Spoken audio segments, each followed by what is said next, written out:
ওদিকে বিকেলে অবন্তী তার রুমে বসে ফোনটা হাতে নিল। সে শুভ্রর নাম্বারটা বের করলো। সে জানে শুভ্র তার কল ধরবে না, তবুও ফোন দিল।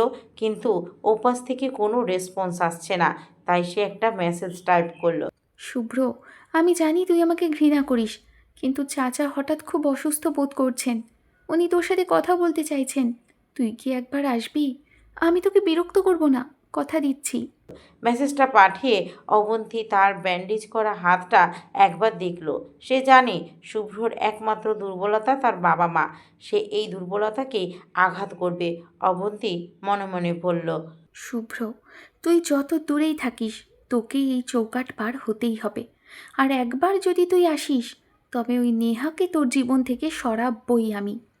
শুরু তো কেবল হলো। তুই শুধুই আমার। তুই আমার ছিলি, আমারই থাকবি। তুই শুধুই অবন্তীর জন্য জন্মেছিস। অবন্তীর মেসেজটা পাওয়ার পর শুভ্রর হাতটা এক মুহূর্তের জন্য থমকে গেল।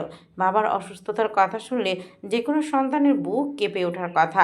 শুভ্ররও উঠল, কিন্তু পরক্ষণেই তার মনে পড়ল অবন্তীর এটা কোনো নতুন চাল নয় তো। শুভ্র ফোনটা পকেটে রেখে নেহার দিকে তাকালো। তার চোয়াল শক্ত হয়ে গেছে। নেহা একটু চিন্তিত হয়ে বলল। কি হলো শুভ্র? বাড়ির খবর নাকি? আপনার মুখটা মিংলা হয়ে গেল কেন? একটা টোপ এসেছে। মনে হয় নেহা বাবার অসুস্থতার খবর দিয়ে আমাকে বাড়িতে ডাকার চেষ্টা করা হচ্ছে। অবন্তী পাঠিয়েছে মেসেজটা। যদি সত্যি হয়, আপনি কি একবার বাড়িতে ফোন করে কনফার্ম করবেন না? শুভ্র মৃদু হাসল। কনফার্ম করব, তাতে অবন্তীকে নয়, আমি মীরাকে ফোন করছি। শুভ্র মীরাকে ফোন লাগালো। ওপাশে মীরা ফোন ধরতে শুভ্র সরাসরি জিজ্ঞেস করলো। মীরা, বাবা কেমন আছে? সত্যি করে বলবি? মীরা অবাক হয়ে বলল। বাবা? বাবা তো এইমাত্র চা খেয়ে বড় চাচার সাথে বাগানে পায়চারি করতে গেলেন। কেন ভাইয়া, কিছু হয়েছে? শুভ্র যেন হাঁপ ছেড়ে বাঁচল। চোখের কোণে এক বিদ্রূপের আভা ফুটে উঠল। সে বুঝল অবন্তী তার বাবার নাম ভাঙিয়ে তাকে আবেগপ্রবণ করার নোংরা খেলায় নেমেছে। না রে মীরা, কিছু হয়নি। সাবধানে থাকিস। আর শোন, বাড়িতে কেউ যদি কোনো নাটক সাজায়, তুই শুধু আমাকে আপডেট দিস। আমি আসছি না। ফোনটা রেখে শুভ্র নেহার দিকে তাকিয়ে বলল। দেখলে তো নেহা, মানুষ কতটা নিচে নামতে পারে। বাবার অসুস্থতা নিয়েও মিথ্যে বলতে ওর একটুও বুক কাঁপল না। নেহা দীর্ঘশ্বাস ফেলে বলল। উফ, এই মেয়েটা তো আসলেই ডেঞ্জারাস। আপনি কি এখন কি করবেন? শুভ্র চেয়ারে হেলান দিয়ে বসলো। আমি কিছুই করব না। ওর মেসেজের কোনো উত্তরই দেব না। ও যত বেশি ছটপট করবে, আমি তত বেশি নীরব থাকব। অবহেলার চেয়ে বড় কোনো প্রতিশোধ নেই নেহা। এদিকে বাড়িতে অবন্তী জানালার পাশে দাঁড়িয়ে বারবার ফোনের স্ক্রিন দেখছে। 1 ঘন্টা হয়ে গেল, কোনো রিপ্লাই নেই। শুভ্র সিন করছে কিনা তাও বোঝার উপায় নেই। তার মনে হয়েছিল বাবার কথা শুনলে শুভ্র পাগলের মতো ছুটে আসবে, কিন্তু এই নিস্তব্ধতা তাকে পাগল করে দিচ্ছে। অবন্তী নিচতলায় নেমে এলো। দেখলো শফিক সাহেব আর বড় চাচা বারান্দায় বসে দাবা খেলছেন। দুজনে বেশ সুস্থ এবং হাসি খুশি। অবন্তী দাঁতে দাঁত চেপে নিজের ঘরের দিকে ফিরে যাচ্ছিল। ঠিক তখনই সিঁড়িতে মীরার সাথে তার দেখা হলো। কি হলো আপু? কারোর জন্য অপেক্ষা করছো নাকি? পানি তো অনেক ঘোলা করলে, মাছ কি জালে ধরা দিল না? মীরা, তুই নিজের চরকায় তেল দে। বড়দের মাঝখানে কথা বলা কবে থেকে শিখলি? বড়দের মাঝখানে নয় আপু, শয়তানের মাঝখানে কথা বলতে হয়। তুমি যে মিথ্যা বলে ভাইয়াকে ডাকতে চেয়েছিলে, ভাইয়া সেটা ধরে ফেলেছে। ও এখন তোমার এই সস্তা নাটক দেখার চেয়ে নেহা আপুর সাথে কফি খাওয়া নিয়ে বেশি এনজয় করছে। ইস, ভাবতেই আমার খুব আনন্দ হচ্ছে। অবন্তী রাগে থর থর করে কাঁপছে। সে মীরাকে ধাক্কা দিয়ে সরিয়ে নিজের রুমে ঢুকে দরজা বন্ধ করে দিল। তার মনে হচ্ছে সে হেরে যাচ্ছে। শুভ্রর এই পাথরের মতো জেদ সে কোনোভাবেই ভাঙতে পারছে না। অবন্তীর ব্যান্ডেজ করা হাতটা ব্যথায় এখনও টনটন করছে। সে মনে মনে বলল। শুভ্র, তুই আসবি না তো ফিরে? তুই আমার ইমোশনকে পাত্তাই দিলি না। ঠিক আছে, তুই যখন বাবার কথায় আসবি না, তখন আমাকেই তোর কাছে যেতে হবে। তুই তো আমার জেদ চিনিস নি। আমি তোর অফিসে যাব, তোর কলিগদের সামনে এমন সিন ক্রিয়েট করব যে তুই মুখ দেখানোর জায়গা পাবি না। কিন্তু অবন্তী জানে না শুভ্রর অফিসে এখন তার কোনো প্রভাব নেই। যে সেখানে শুভ্র এক সফল ব্যক্তিত্ব, আর তার পাশে ঢাল হয়ে দাঁড়িয়ে আছে নেহা। পরদিন সকালে শুভ্র অফিসে পৌঁছাতেই দেখলো রিসেপশনে অনেক ভিড়। নেহা দৌড়ে এসে শুভ্রর হাত ধরল। শুভ্র, আপনার কাজিন এসেছে। ও রিসেপশনে বসে কান্নাকাটি করছে আর বলছে আপনি নাকি ওর সাথে খুব অন্যায় করেছেন। অফিসের সবাই আড়ালে অনেকেই অনেক কথা বলছে। শুভ্র চোখে মুখে কোনো ভয়ের চিহ্ন দেখা দিল না, বরং সে এক অদ্ভুত শান্তিতে আছে। সে হয়তো জানতো অবন্তী এমন কিছুই করবে। আসতে দিন ওকে, নাটকটা যখন শুরু করেছে শেষটা আমার হাতেই হবে। শুভ্র ধীর পায়ে রিসেপশনের দিকে এগিয়ে গেল। সেখানে অবন্তী উস্কো শুষ্ক চুলে মলিন মুখে বসে আছে। শুভ্রকে দেখেই সে ডুকরে কেঁদে উঠল। দৌড়ে শুভ্রকে জড়িয়ে ধরে। শুভ্র, তুই এমন কেন করছিস? আমি তোকে বড্ড ভালোবেসে ফেলেছি রে শুভ্র। তুই আমাকে ক্ষমা করে দে, আমাকে ফিরিয়ে দিস না। আমি সত্যিই মরে যাব। অফিসের কলিগরা চারপাশ থেকে দেখছে। শুভ্র সবার দিকে একবার তাকালো, তারপর অবন্তীকে বুক থেকে সরিয়ে দিল।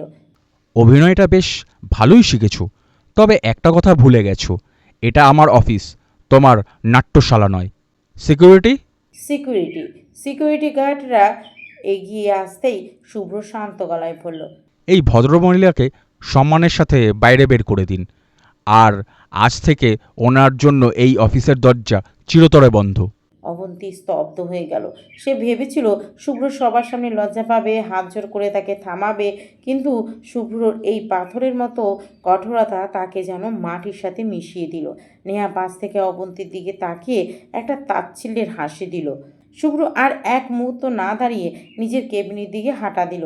অবন্তীকে যখন সিকিউরিটিটা টেনে বের করছে তখন সে বুঝল শুভ্রর সেই পুরনো ভালোবাসা এখন এক ধ্বংসাত্মক ঘৃণায় রূপ নিয়েছে।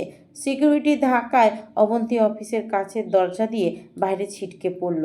তখন রাস্তার ধুলোবালি আর তপ্ত রোদ তাকে মনে করিয়ে দিল সে আর সেই অজেয় রাজকন্যা নেই। তার সাজানো নাটক, চোখের জল আর জনসম্মুখে শুভ্রকে অপদস্থ করার চাল সবই শুভ্রর ওই পাথরের মতো শীতল চাহনির কাছে হার মেনেছে। এদিকে রিসেপশনের ভিতরে দাঁড়িয়ে নেহা শুভ্রর দিকে তাকালো। শুভ্রর চেহারায় কোনো উত্তেজনা নেই, এমনকি কোনো আক্ষেপও নেই। সে ফাইলটা হাতে নিয়ে খুব স্বাভাবিকভাবে নিজের কেবিনের দিকে এগিয়ে যাচ্ছে। নেহা দ্রুত পায়ে শুভ্রর পাশে গিয়ে দাঁড়ালো। শুভ্র, আপনি তো আসলে হিরো। আমি ভেবেছিলাম ওভাবে কান্নাকাটি করতে দেখে আপনি হয়তো একটু ঘাবড়ে যাবেন, কিন্তু আপনি তো ওকে কোনো পাত্তাই দিলেন না। শুভ্র নিজের চেয়ারে ধপ করে বসলো। ল্যাপটপটা খুলতে খুলতে নির্লিপ্ত গলায় বলল। পাত্তা দেওয়ার মতো কিছু অবশিষ্ট রাখেনি ও নেহা। যে মানুষটা নিজের বাবার অসুস্থতা নিয়ে মিথ্যে নাটক সাজাতে পারে, তার চোখের জল গ্লিসারিনের চেয়েও সস্তা। নেহা শুভ্রর টেবিলের উপর দু হাত রেখে ঝুঁকে বসলো। কিন্তু ও তো মনে হচ্ছে সহজে থামবে না। বাইরে যেভাবে চিৎকার করছিল মনে হচ্ছিল কোনো বড়সড় পাগলামি করবে। পাগলামি করার অধিকার সবার থাকে নেহা, কিন্তু সেই পাগলামিতে আমাকে নাড়ানোর ক্ষমতা অবন্তীর নেই। ও যদি মনে করে আমার ক্যারিয়ার বা আমার সম্মান নষ্ট করবে, তবে ও ভুল করবে।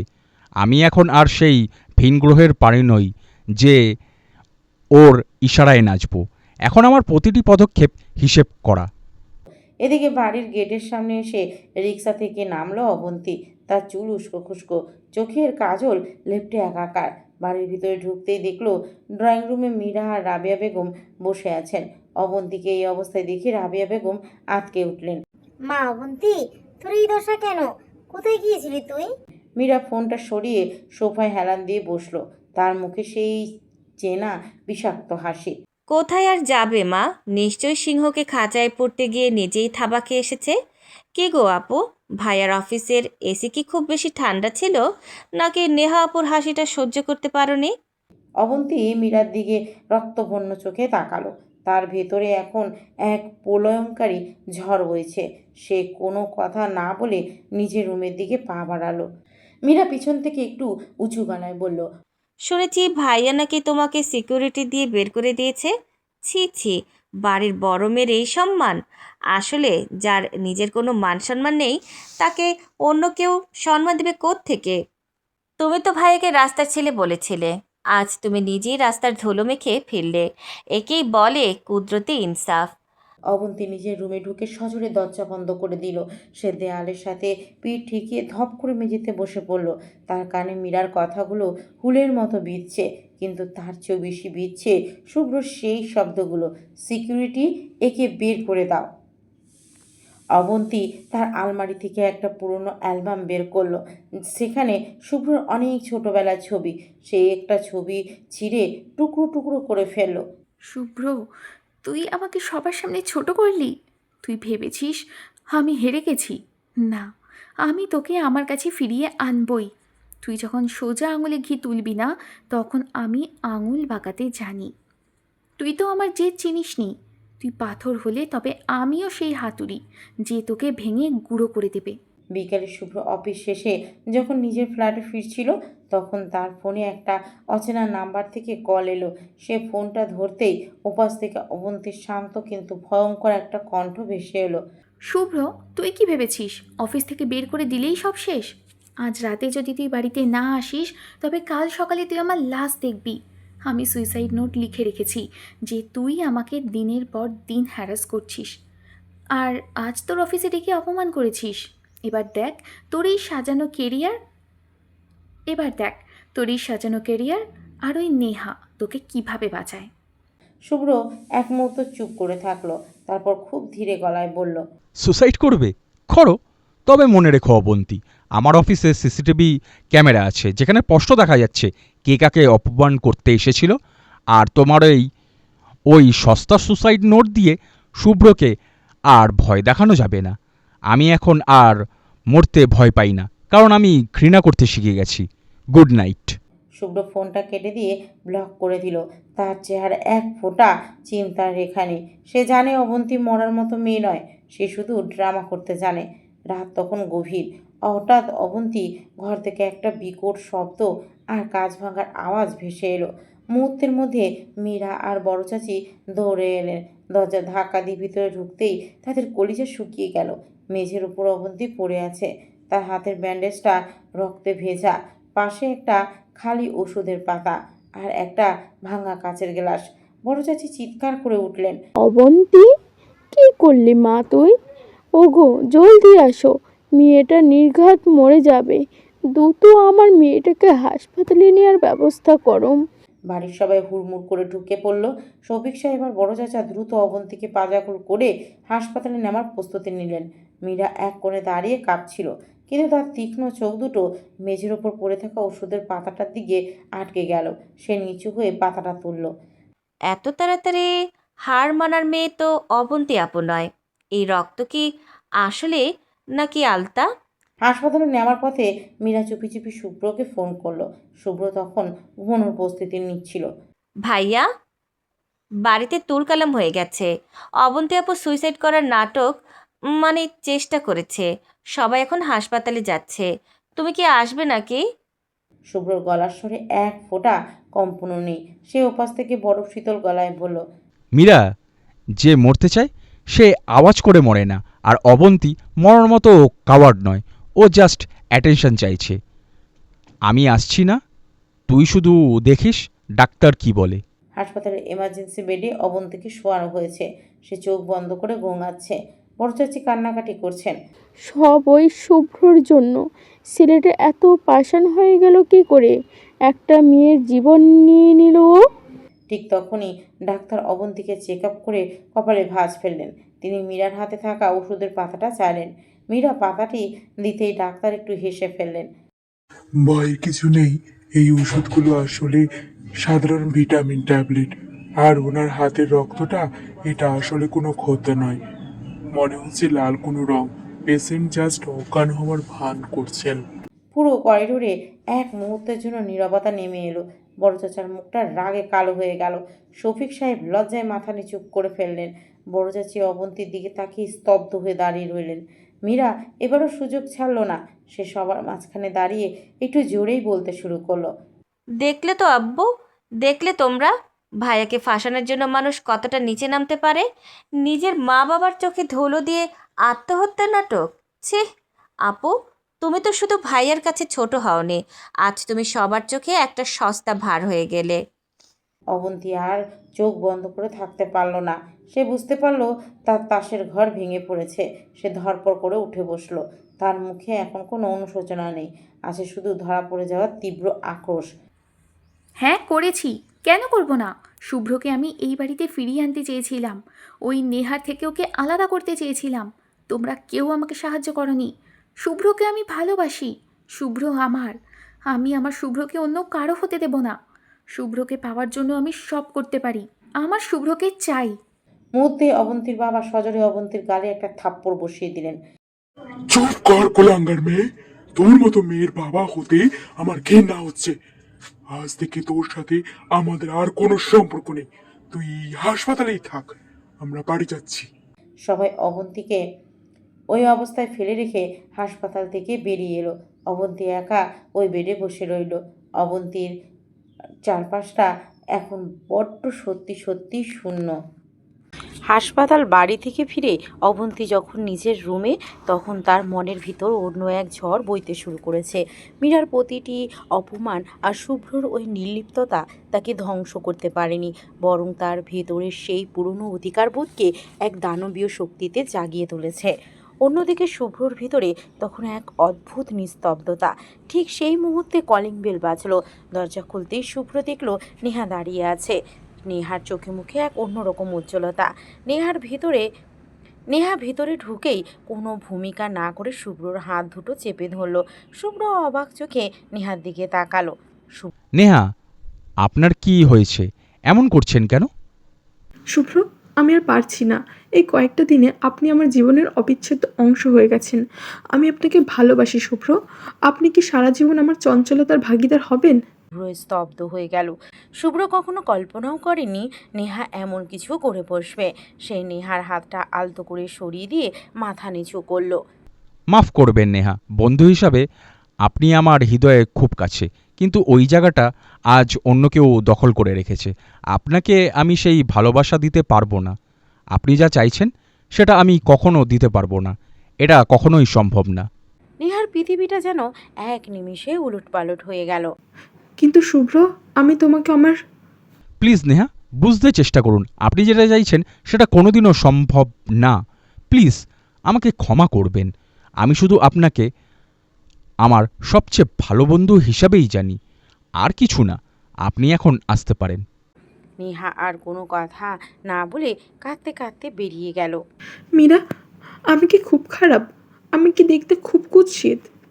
কি বলছো এসব নেহা আপু? হঠাৎ এমন করে কথা বলছো কেন? কি হয়েছে তোমার? আমি শুভ্রকে নিজের জীবনের চেয়েও বেশি ভালোবেসে ফেলেছি।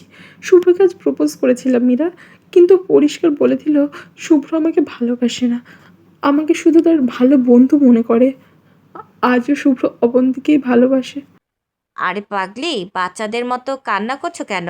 শোনো, ভাইয়া একটু জেদি, তুমি হাল ছেড়ো না, ওর পেছনে লেগে থাকো। একটা সময় কাজ হয়ে যাবে, মন খারাপ করো না একদম। মীরা ফোনটা রেখে ড্রয়িং রুমে গিয়ে তার মায়ের সাথে কথাগুলো শেয়ার করছিল, কিন্তু সে জানতো না দরজার আড়ালে দাঁড়িয়ে অবন্তী সবটা শুনে ফেলেছে। অবন্তীর চোখ দুটো খুশিতে জ্বলজ্বল করে উঠল। শুভ্র আজও আমাকে ভালোবাসে? আমি জানতাম শুভ্র শুধু আমাকেই ভালোবাসে। শুভ্র শুধুই আমার। তোকে তো আমি পরে দেখে নিচ্ছি মীরার বাচ্চা। তুই আমার বাড়ির মেয়ে হয়ে, আমার বোন হয়ে বাইরে শত্রু পুষছিস। আর এই নেহা ডাইনিটার এত বড় সাহস আমার কলিজার দিকে হাত বাড়িয়েছে। আমি থাকতে আমার শুভ্রর দিকে কেউ হাত বাড়াবে? আমি আসছি শুভ্র, তুই শুধুই অবন্তীর। দৌড়ে রুমে চলে গেল। অবন্তী তার সব প্রয়োজনীয় জিনিস গুছিয়ে ব্যাগে ভরে নিচে নামলো। বাড়ির সবাই অবাক। মা অবন্তী, কোথায় যাচ্ছিস তুই এই ব্যাগ নিয়ে? যেখানে আমার অধিকার, যেখানে আমার ভালোবাসা, যার কাছেই আমার অস্তিত্ব, সেখানে যাচ্ছি। মীরা, এদিকে আয়। অবন্তী মীরার সামনে গিয়ে দাঁড়ালো। শুভ্র ফ্ল্যাটের ঠিকানা বল আমাকে। কেন? ওখানে গিয়ে আবার নতুন কোনো ড্রামা করবে? ভাইয়া তো এখন আর তোমাকে চেনে না, পাত্তাও দেবে না। মুহূর্তের মধ্যে অবন্তী কষে এক থাপ্পড় বসিয়ে দিল মীরার গালে। মীরা ভয়ে কুঁচকে গিয়ে কাঁপতে কাঁপতে অবন্তীকে ঠিকানাটা দিয়ে দিল। অবন্তী বেরিয়ে যেতেই কিছুক্ষণ পর মীরা ফোন করলো শুভ্রকে। ভাইয়া পালাও, অবন্তী আপু তোমার ফ্ল্যাটের ঠিকানা নিয়ে বেরিয়ে গেছে। ও একদম আগুনের গোলার মতো রেগে আছে, এখনই হয়তো পৌঁছে যাবে। তুই ওকে ঠিকানা দিলি কেন? তুই কি চাস ও আমার এখানে এসে আবার তুলকালাম করুক? আমি কি করব? আমি দিতে চাইনি, আমাকে থাপ্পড় মেরে জোর করে নিয়ে গেছে। আমি ভয়ে বলে দিয়েছি। শুভ্র হিতাহিত জ্ঞান হারিয়ে কি করবে বুঝে উঠতে পারছে না। শুভ্র দ্রুত বেরিয়ে যাওয়ার জন্য দরজার দিকে এগিয়ে গেল। দরজা খুলতেই শুভ্র চমকে উঠল। সামনে অবন্তী দাঁড়িয়ে আছে, রাগে তার নিঃশ্বাস দ্রুত বইছে। শুভ্র কিছু বলার আগেই অবন্তী শুভ্রকে ধাক্কা দিয়ে ভিতরে ঢুকে গেল। কি পালাচ্ছিলি কেন? আমাকে দেখে ভয় পাচ্ছিস? নাকি ওই নেহার সাথে পালানোর মতলব ছিল তোর? অবন্তী আপু, তুমি এইখানে কেন এসেছো? এখন চলে যাও এখান থেকে। ওই তোর আপুকে আর একবার যদি আপু বলিস তোর জিহবার টেনে ছিঁড়ে ফেলবো আমি। আর হ্যাঁ, দ্রুত ফ্রেশ হয়ে রেডি হয়ে নে, তোকে নিয়ে কাজী অফিস যাব আমি। আজই তোকে আমি আমার করে নিব। দ্রুত তৈরি হ। শুভ্র অবাক, অবন্তী কি বলছে এসব? অসম্ভব! যাকে আমি ভালোবাসি না, যার জন্য আজ আমি আমার পরিবার থেকে আলাদা হয়ে আছি, তাকে বিয়ে করা তো দূর, তার ছায়াও মারাতে চাই না। তুমি এখনই আমার বাসা থেকে বেরিয়ে যাও, না হলে না হলে না হলে? না হলে কি?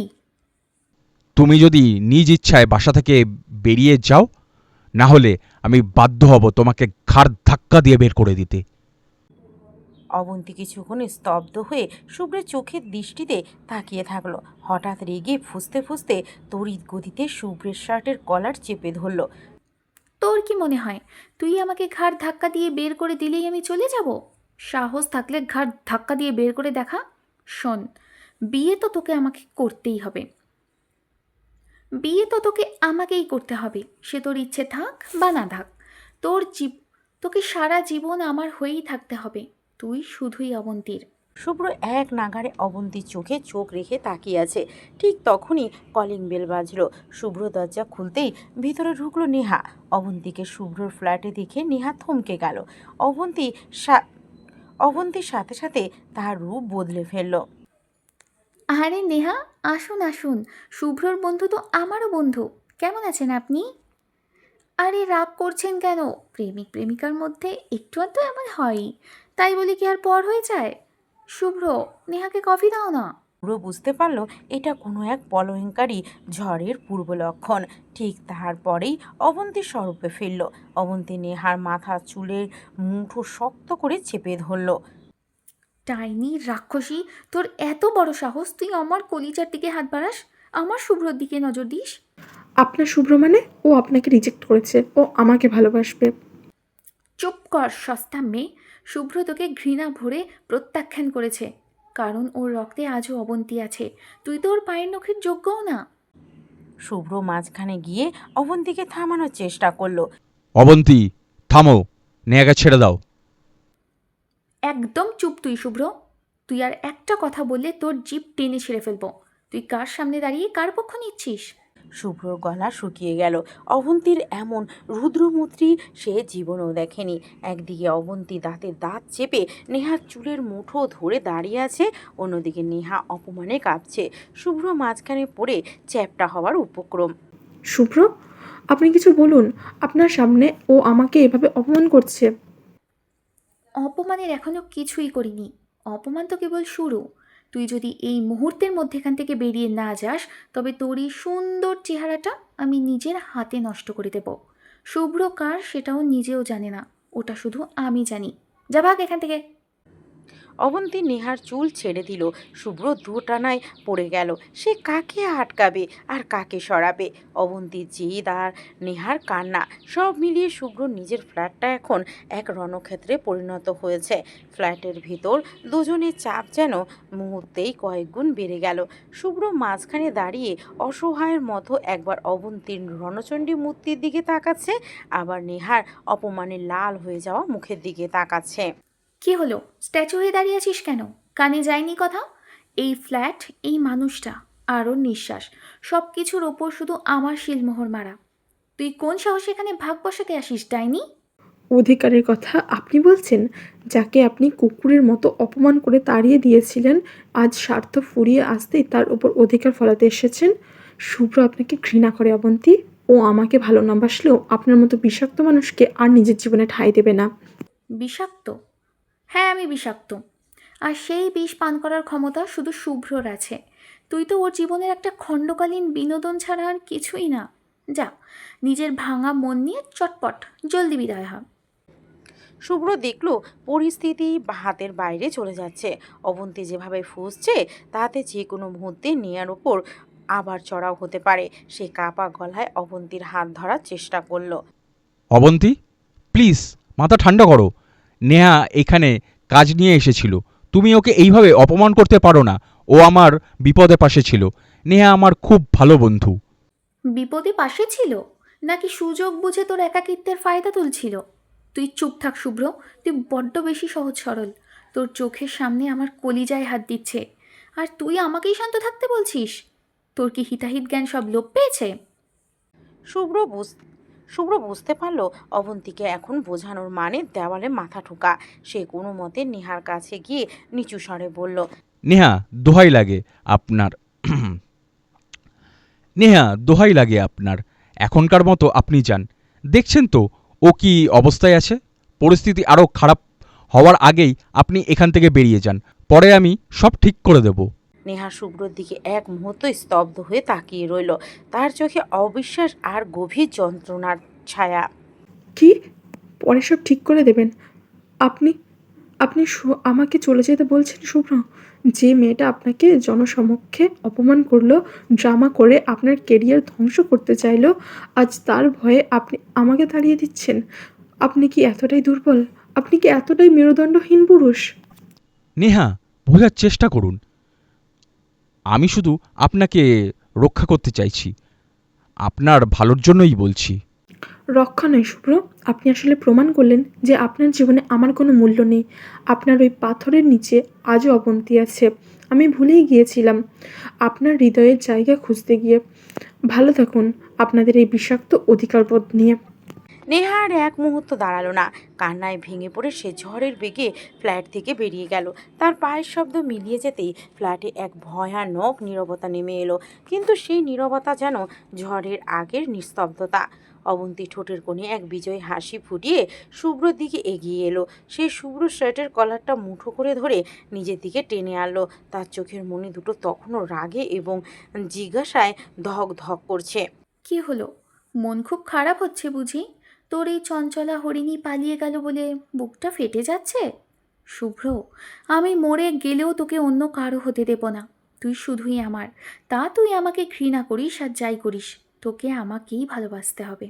শুভ্র দেখল অবন্তীর এই জেদ আর পাগলামি অন্য যে কোনো সময়ের চেয়ে বহু গুণ বেশি।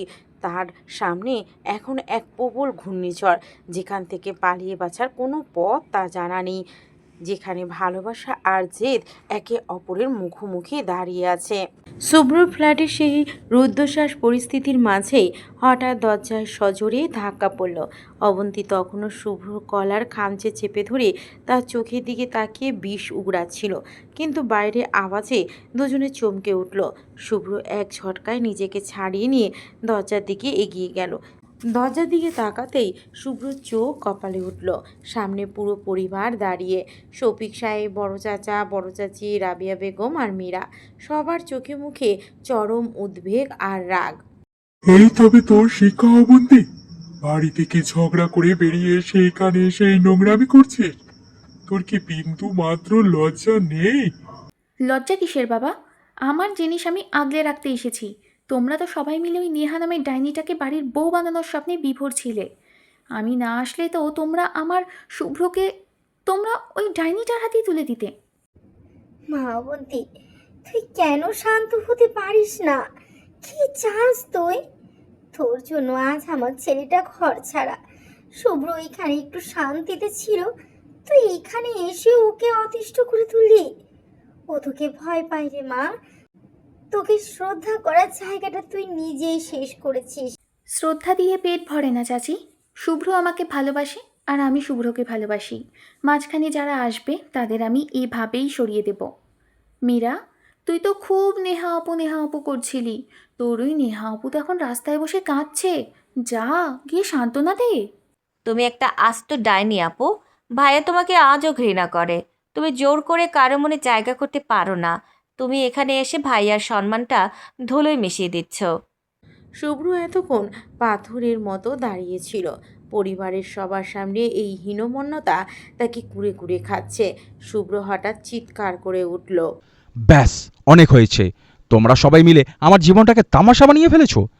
বাবা চাচা, আপনারা ওকে এক্ষুনি নিয়ে যান এখান থেকে, আমি আর পারছি না। শুভ্র, চিন্তা করিস না, আমরা এসেছি ওকে ফিরিয়ে নিয়ে যেতেই। অবন্তি, এক্ষুনি বাড়িতে ফিরে চল বলছি, নয়তো আজ থেকে তোর বাবার সাথে তোর সব সম্পর্ক শেষ। সম্পর্ক শেষ করবে? করো, কিন্তু আমি আমার শুভ্রকে পাও নড়ছি না। শুভ্র যেখানে আমি সেখানে, তোমরাই বরং চলে যাও, আমি আমার শুভ্রর সাথেই থাকবো। শুভ্র দেখল অবন্তীর এই পাগলামি এখন হিতাহিত জ্ঞান শূন্য।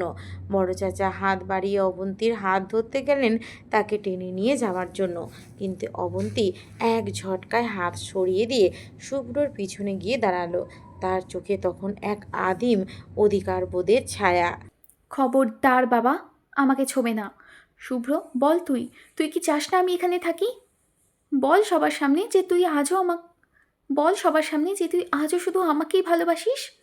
পুরো ঘর নিস্তব্ধ হয়ে গেল। সবার দৃষ্টি এখন শুভ্রর উপর। শুভ্র দুটানায় পিষ্ট হচ্ছে, একদিকে পরিবারের সম্মান, অন্যদিকে অবন্তীর সেই চিরচেনা পাগল করা ভালোবাসা, যা সে আজও মনের গহীনে সযত্নে পুষে রেখেছে। শুভ্রর কপালে বিন্দু বিন্দু ঘাম জমতে শুরু করেছে। সে জানে আর সে যা বলবে তার উপর নির্ভর করছে এই রণক্ষেত্রের চূড়ান্ত পরিণতি। আসলে খেলাটা এখন শুভ্রের কোর্টে। শুভ্রর ফ্ল্যাটের ভিতরটা তখন রণক্ষেত্র। একদিকে অবন্তীর উন্মাদনা, অন্যদিকে পরিবারের সবার ধিক্কার। ঠিক সেই মুহূর্তেই আবার ভিতরে ঢুকলো নেহা। তার চোখ মুখ কান্নায় ফোলা, কিন্তু দৃষ্টিতে এক বুক অভিমান আর অধিকার। না শুভ্র, আমি যেতে পারবো না। এই মেয়েটার নোংরামির কাছে আমি হার মানতে আসিনি। আপনি বলুন, আপনি কাকে চান? আজ সবার সামনে ফয়সালা হয়ে যাক। পুরো ঘর নিস্তব্ধ। শুভ্র দেখল একদিকে নেহা তার দিকে তাকিয়ে উত্তরের অপেক্ষায়, অন্যদিকে অবন্তী তার হাত জাপটে ধরে বিজয়ী হাসছে। অবন্তীর হয়ে হাসিটা যেন শুভ্রর ধৈর্যের শেষ বাঁধটা ভেঙে দিল। 7 বছরের ভালোবাসার অপমান, আজকের এই ন্যাক্কারজনক ও নাটক, আর পরিবারের সামনে এই হীনমন্যতা, সব মিলে শুভ্রর মাথার ভিতর রক্ত টকবক করে উঠল। সে ঝটকা দিয়ে অবন্তীর হাত সরিয়ে দিল এবং সবার সামনে সজোরে অবন্তীর গালে কষে একটা থাপ্পড় বসালো। ব্যাস, অনেক হয়েছে তোর এই নোংরামি। তুই ভেবেছিস নাটক করে বাবার নাম ভাঙিয়ে আর এইখানে এসে সিন ক্রিয়েট করে আমাকে পাবি? তোকে আমি ঘৃণা করি অবন্তী, বেরিয়ে যা আমার ফ্ল্যাট থেকে এখনই। অবন্তী স্তব্ধ হয়ে গেল, গালে হাত দিয়ে অবাক চোখে অবিশ্বাস্য এক চাহনি। যে শুভ্র তাকে একসময় পাগলের মতো ভালোবাসতো, যে শুভ্র তার একটা ধমকে চুপ হয়ে যেত, সেই শুভ্র আর সবার সামনে তার গায়ে হাত তুলল। তুই আমাকে মারলি? তুই আমাকে সবার সামনে অপমান করে তাড়িয়ে দিচ্ছিস? হ্যাঁ দিচ্ছি, কারণ তোর মতো নির্লজ্জ মেয়ে আমি জীবনে দেখিনি। বড় চাচা, একে নিয়ে যান এখান থেকে, আর কোনোদিনও যেন আমার ছায়াও মারাতে না দেখি একে। নেহা পাশে দাঁড়িয়ে এক তৃপ্তির হাসি হাসল। সে ভাবল শুভ্র শেষ পর্যন্ত তাকেই বেছে নিল। সে এগিয়ে গিয়ে শুভ্রর কাঁধে হাত রাখতে চাইল। ঠিক করেছেন শুভ্র, ওর মতো মেয়ের এটাই প্রাপ্য ছিল। আপনি থামুন নেহা। আপনি ভেবেছেন আমি অবন্তীকে তাড়িয়েছি মানে আপনাকে গ্রহণ করেছি? কক্ষনো না। আপনিও এই সুযোগের সদ্ব্যবহার করতে চেয়েছিলেন। আমার পার্সোনাল লাইফ নিয়ে আপনারা সবাই ফুটবল খেলছেন। আপনিও এইখান থেকে চলে যান, আমি একা থাকতে চাই। Get out. নেহা চমকে উঠল। তার স্বপ্নগুলো এক নিমিষে চুরমার হয়ে গেল। শুভ্র কাউকে বেছে নেয়নি, সে সবাইকে ছুঁড়ে ফেলে দিয়েছে। নেহা আর অবন্তী দুজনেই যখন ঘর থেকে বেরিয়ে গেল, শুভ্র ধপ করে সোফায় বসে পড়ল। তার দুহাত কাঁপছে। পরবর্তী কয়েকদিন সেদিন অবন্তী বাড়ি ফিরে নিজেকে এক অন্ধকার ঘরে বন্দি করে ফেলল। সেই যে দরজা বন্ধ করলো আর খুলল না। মা অবন্তি, একটু খেয়ে নে মা। 2 দিন ধরে তুই পানি পর্যন্ত স্পর্শ করিস না। এভাবে শরীরটা ভেঙে পড়বে তো, অসুস্থ হয়ে পড়বি তুই। চলে যাও, আমি মরে গেলে তোমাদের সবার শান্তি হবে। শুভ্র তো আমাকে মেরেই ফেলেছে, আমি তো অনেক আগেই মরেই গেছি। এই শরীরটা বেঁচে থেকে কি হবে? অবন্তী এখন আর কারোর সাথে কথা বলে না, সারাদিন অন্ধকার ঘরে বন্দি করে রাখে। তার মনে শুধু শুভ্রর সেই থাপ্পড় আর অপমানের শব্দগুলো বাজছে। সে ধীরে ধীরে নিজেকে শেষ করে দিচ্ছে। ওদিকে নেহা কিন্তু দমে যাওয়ার পাত্রী নয়। সে রোজ অফিসে শুভ্রর কাছাকাছি থাকে, বাসায় যায়, তার জন্য টিফিন নিয়ে আসে। শুভ্র, রাগ করে থাকবেন না। এই দেখুন, আপনার প্রিয় স্যান্ডউইচ আর আপনার ফেভারিট বিরিয়ানি এনেছি। আমি নিজের হাতে আপনাকে খাইয়ে দেব। খেয়ে নিন না লক্ষ্মীটি। শুভ্র ফাইল দেখতে দেখতে বিরক্তি নিয়ে নেহার দিকে তাকালো। নেহা, আমি বলছি না আমাকে ডিস্টার্ব করবেন না। নেহা হাসলো এবং একটু কাছে এগিয়ে গিয়ে শুভ্রর ডেস্কে হাত রাখলো, যেন খুব রোমান্টিক কোনো কথা বলতে যাচ্ছে। আমি জানি আপনি শুধু লজ্জা পাচ্ছেন। আসলে আপনি আমাকেই ভালোবাসেন, কিন্তু মুখ ফুটে বলতে পারছেন না। আমি আপনার সব কেয়ার করব শুভ্র। আপনি ভুল ভাবছেন নেহা, আমি লজ্জাও পাচ্ছি না আর আপনাকে ভালোবাসি না। দয়া করে আমার থেকে দূরে থাকুন। আজ না হোক কাল তুমি আমার হবে শুভ্র। এদিকে বাড়িতে মীরা অস্থির হয়ে পড়ছে। সে দেখছে অবন্তী কিভাবে নিজেকে শেষ করছে। সে শুভ্রকে ফোন করলো। ভাইয়া, তুমি কি খবর রাখো? অবন্তী আপু 3 দিন ধরে কিছু খায়নি, ঘর থেকে বেরোচ্ছে না। বড় আব্বু আম্মু খুব কান্নাকাটি করছে। তুমি কি সত্যি আপুকে ঘৃণা করো? শুভ্র ফোনটা কানে ধরে অফিসের জানালার বাইরে তাকিয়ে রইল। তার দু চোখ বেয়ে এক ফোঁটা জল গড়িয়ে পড়ল। ঘৃণা? আমি তো অনেক ঘৃণা করতে গিয়ে নিজেই শেষ হয়ে যাচ্ছি। অবন্তীকে দূরে সরিয়ে আমি কি শান্তিতে আছি? প্রতিটা মুহূর্ত ওর ওই কান্নামাখো মুখটা আমার বুকে শুলের মতো বিচ্ছে। আমি অনেক বড় ভুল করে ফেলেছি, অনেক বড় ভুল। শুভ্র বুঝতে পারছে অবন্তীকে শাসন করতে গিয়ে সে আসলে নিজের কলিজাটাকেই ছিঁড়ে ফেলেছে। অবন্তীর একাকিত্ব আর শুভ্রর এই অনুশোচনা দুজনকে ভিতর থেকে শেষ করে দিচ্ছে। এদিকে বাড়িতে গত কয়েকদিন ধরে যে থমথমে নিস্তব্ধতা ছিল, তা আজ এক ভয়াবহ আর্তনাদে রূপ নিল। অবন্তীর ঘরের দরজা ভেতর থেকে বন্ধ, কোনো সাড়া শব্দ নেই। শুভ্রের মা আর বড় চাচি বারবার ডেকেও যখন কোনো উত্তর পেলেন না, তখন সবার মনে কু ডাকতে শুরু করলো। সবাই মিলে ধাক্কা দিয়ে আর কুড়াল দিয়ে আঘাত করে যখন দরজাটা ভাঙলো, তখন ভিতরে ঢুকেই সবার মাথায় আকাশ ভেঙে পড়ল। ঘরের কোণে অন্ধকারের মাঝে মেঝেতে নিথর হয়ে পড়ে আছে অবন্তী। তার সেই উদ্ধত অহংকার আর নেই। শরীরটা শুকিয়ে কাঠ হয়ে গেছে, চোখের নিচে কালচে গর্ত, গায়ের রং ফ্যাকাশে হয়ে নীলচে আভা ধারণ করেছে। অবন্তী, মারে, এ কি করলি তুই? অবন্তী, চোখ খোল মা।